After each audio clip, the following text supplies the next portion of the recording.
तिमीहरू मेरा साथीहरूसँग भेट्न चाहन्छौ? त्यसो भए हेर, हो म व्हाट्सएप हुँ। पूरा संसार मेरो कब्जामा छ। बुढा, जवान, बालक सबै म प्रति आकर्षित छन्। मेरो नाम गुगल हो।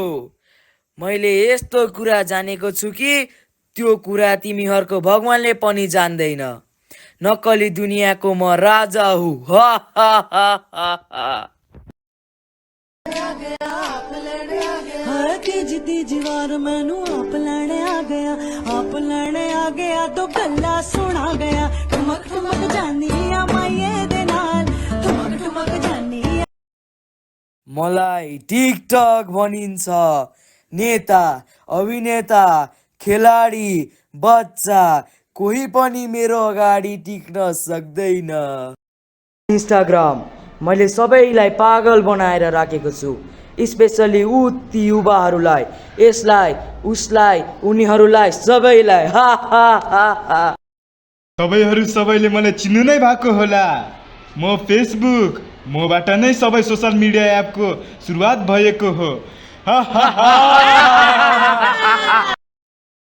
सुनेको थिएँ त्यो दिन टाढा छैन जब तपाईँहरूको दुनियाँ हाम्रो इसारामा नाच्नेछ। नपत्ताए ल भएर। मम्मी हेर्नु न, मलाई यो होमवर्क आएन, सिकाइदिनु न। तिम्रो टिचरहरूले पढाउनु हुँदैन र? सिकाउनु भएको त थियो तर मैले बिर्सिएँ। नानी म त अहिले बिजी छु, तिमी बाबालाई सोध्दा जाऊ। मम्मी मम्मी केही त सिकाइदिनु न प्लिज। हुन्छ छोरी, तिमी आफ्नो कोठामा जाऊ, म त्यहीँ आएर सिकाइदिन्छु। हुन्छ मम्मी, म हजुरलाई कुरिरहन्छु। हे भगवान्, मम्मीले कति ढिला गर्नुभएको होला। बरु म मम्मी नआउन्जेल एकछिन मोबाइलै हेरेर बस्छु। हेर, एक अन्जान नानी पनि हाम्रो शिकार भइन्। हामीले जालमा पार्न सफल भयौँ।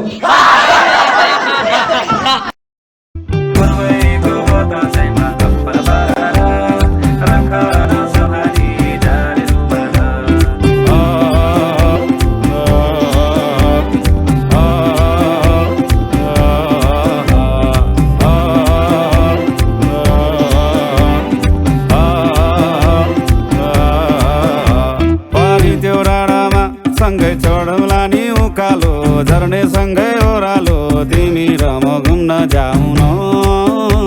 अनि चर्को घामले पोल्दा नि, झरी पर्दी हल्ला नि, तिमी बिरतीको छाता ओढाउला।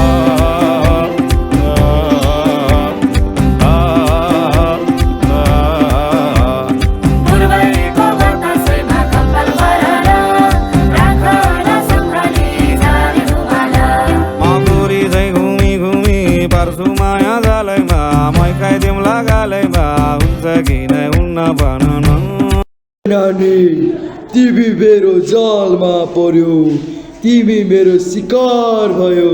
हा हा हा। हाम्रो नयाँ शिकार। हा हा हा हा।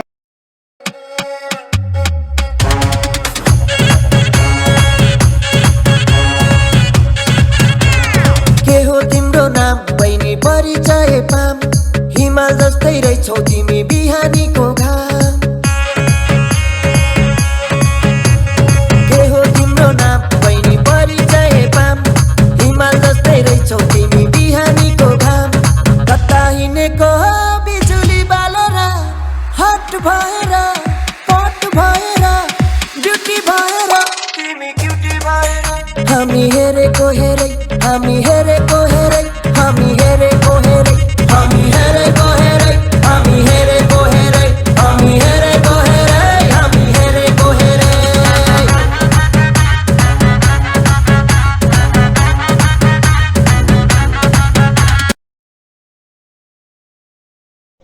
के भयो नानी, तिमी उभिएर के हेरिरहेको? डाक्टरलाई बोलाऊ। हेलो डाक्टर साहब, छिटो मेरो घरमा आउनुहोस् न। हेर्नु न मेरो छोरीलाई के भयो के भयो। फेरि अर्को शिकार, तिमीहरूको 5000 फ्रेन्ड होलान्, तर तिम्रो एउटा पनि साथीले तिमीलाई बचाउन सक्दैन। We are Shaktimaan.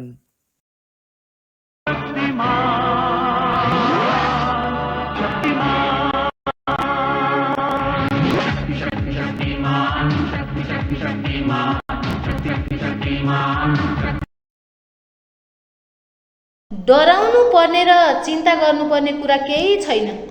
सामाजिक सञ्जालको प्रयोग धेरै गर्नाले तपाईँकी छोरीको यो हालत भयो।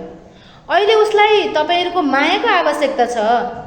तपाईँहरू उसलाई सकेसम्म मोटिभेट गर्नुहोस् ताकि ऊ आफ्ना असल साथीसँग धेरै समय बिताउन सकोस्। त्यसैले मात्र उसको स्वास्थ्यमा सुधार ल्याउन सक्छ। हुन्छ डाक्टर, हजुरलाई धेरै धेरै धन्यवाद। कस्तो समय आएको होला। हामी हाम्रा परिवारसँग भन्दा सामाजिक सञ्जाललाई धेरै समय दिइरहेका छौँ। हामी सबै खुसी भुल्छौँ जो आफ्नाहरूसँग बिताउँदा पाइन्छ। अहिले त अरूको दुःखमा हाँस्ने र आफ्नो दुःखको चाहिँ स्ट्याटस हाल्ने यति धेरै सोसल मिडियाको हामीले प्रयोग गरेका छौँ भनेका छौँ, तर सोसल मिडियाले नै हामीलाई प्रयोग गरिरहेको छ। यो चाहिँ हामी मानिसहरूले भुलिरहेका छौँ। हामीले सोसल मिडियामा आफ्नो समय बिताउनु भन्दा आफ्नो परिवार र असल साथीभाइसँग समय बिताउँदा हाम्रो भविष्य सुन्दर हुनेछ। सोशल मिडियाको प्रयोग